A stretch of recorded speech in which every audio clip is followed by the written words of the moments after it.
آج لے ان کی پناہ، آج مدد مانگ ان سے، کل نہ مانیں گے قیامت میں اگر مان گیا۔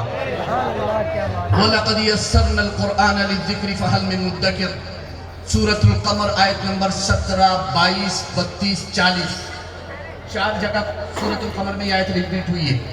اب دیکھیے، قرآن کہتا ہے ہم نے قرآن کو یاد کرنے کے لیے اور نصیحت حاصل کرنے کے لیے آسان کر دیا ہے۔ فَهَلْ مِن مُدَّكِرٍ، کوئی ہے نصیحت حاصل کرنے والا؟ کیا کوئی ہے قرآن کو یاد کرنے والا؟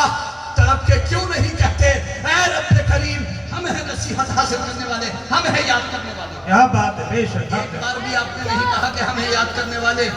اگر آپ نے ان بچوں کی طرح ایک بار دل سے کہا ہوتا ہم یاد کرنے والے ہیں تو آپ بھی اسی صف میں آج بیٹھے ہوئے ہوتے۔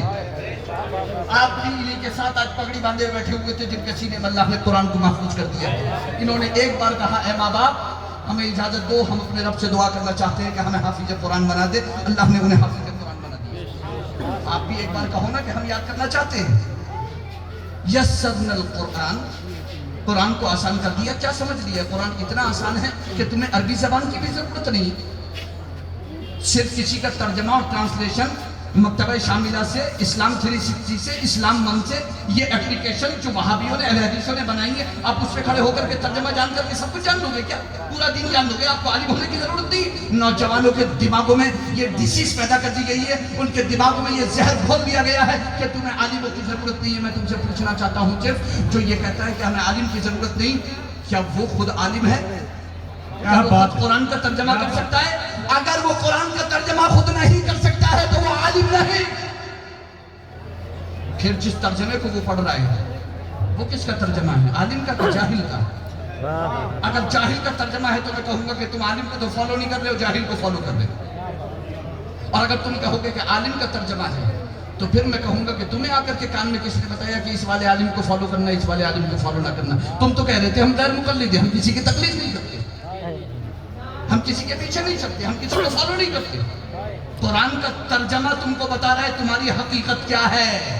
تم صرف سورۃ الفاتحہ اور سورۃ الاخلاص کے ترجمے کے لیے بھی عالم کے محتاج ہو۔ یہ علم کی بدولت ہے، علم کی بدولت ہے۔ اور یہ میں نہیں کہہ رہا ہوں کہ یہ احتیاج تمہیں کسی اور نے دی بتائی ہے۔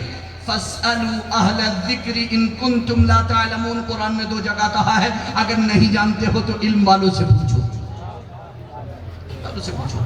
تو یہاں پر یاد کرنے کے لیے کہا گیا ہے، نصیحت حاصل کرنے کے لیے۔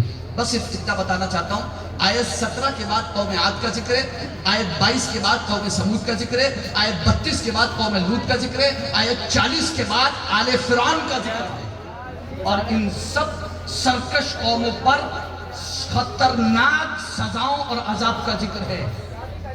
تو تمہیں نصیحت حاصل کرنے کے لیے کسی عذاب کا انتظار ہے یا میرا کلام ہی نصیحت پکڑنے کے لیے تمہارے لیے کافی ہوگا؟ حل من مدکر، کیا کوئی ہے نصیحت پکڑنے والا؟ کیا کوئی ہے نصیحت حاصل کرنے والا؟ آپ دیکھو اس کو، اللہ مجھے بھی آپ اور آپ کو بھی توفیق عطا فرمائے۔ آؤ پھر ایک بار عزم زندگی بن جائے ہم، پرچم علم و ہنر ہر موڑ پہ لہرائے ہم، نکھت اخلاص بن کر پھیل جائیں دہر میں، پھر ایک قلب و نظر کی بزم کو مہکائے ہم، تھکش ہو جائیں گے ہری کاروان زندگی، بے خطر دشواریوں میں پاس پھر بنے انسانیت کے کارواں کے راہبر، پھر سلیقہ زندگی کا دہر کو سکھلائے ہم۔ تم اگر چاہتے ہو بدل جائے کچھ فردہ کا رنگ، فردہ یعنی آنے والا کل، تم اگر چاہتے ہو بدل جائے کچھ فردہ کا رنگ، ساری دنیا پر چھڑک دو گنبد خضرا کا۔ آمین ثم آمین، استغفر اللہ ربی من کل ذنب واتوب الیہ، وآخر دعوانا الحمدللہ رب العالمین۔ السلام علیکم ورحمۃ اللہ وبرکاتہ۔ انشاءاللہ